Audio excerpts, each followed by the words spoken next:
Ito na ang huling head-to-head battle. Emma and Aiden, let's play the final round.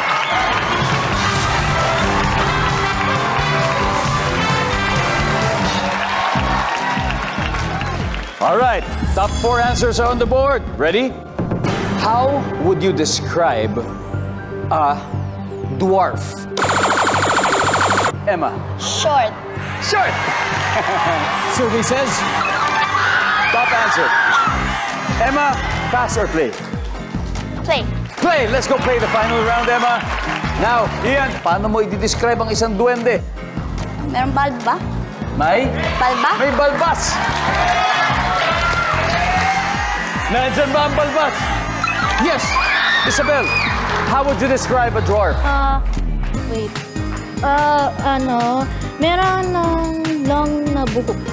Mahabang buhok. May mahabang buhok. Survey says, wala. Heather, how would you describe a dwarf? Small. Small. Survey says, Team Bibo, Hadel, pwede pa kayo mag-steal. Emma, you have to get this right. Otherwise, makakapag-steal sila. Paano mo di-describe ang isang dwarf or duwende? How would you describe a dwarf? Small voice. Small voice. Try to imitate the voice of a dwarf. You know. I love it! Alright, sabi ni Emma, meron daw small voice. Nandiyan ba yan? Wala! Bakit kaya? Team Bibo, Akiko, kailangan tama. Kung hindi tamang sagot nyo, mapupunta sa kanila yung points na yun. Sila mananalo, Aiden. Paano mo i-describe ang dwarf? How would you describe a dwarf? Meron Aiden? sickness. As in, may sakit. When born. Okay, may sickness. Okay, Tyler? May sickness when born. Sickness when born. Mavic? Power. Power. Okay, power. Akiko, ulitin ko ha. How would you describe a dwarf or duwende? Nakakatakot. Hindi po niya sinunod ang teammates niya, pero iba yung sagot. Nakakatakot. Kaya ang tanong, tatakot din ba mga survey natin na 100 bata? Malalaman na natin ngayon. Survey says...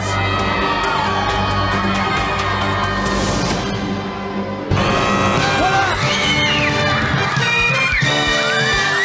Ano ba yun? Number 4, please, everybody. Pointed nose. Di ba? Pointed nose. Number 2. Pointed ears. Ganun din. Dahil po dyan, ang ating final score, Team Galing, 345 points. Team Bibo, 110 points. Kids, thank you. Napakaganda ng mga sagot ninyo. Thank you, Aiden. Thank you, Mike. Tyler, thank you very much. Mavic, thank you very much. At sa kaya, Kiko, meron din kayong 50,000 pesos from Family Feud. Palakpakan po natin ang napakahusay na kids na naglaro po ngayon. And of course, Team Galing, meron na kayo 100,000 pesos. Ayan. Okay, I need 2 players for our Fast Money. Sino maglalaro sa inyo sa ating Fast Money? Not me. Emma? Sure. And I need 2.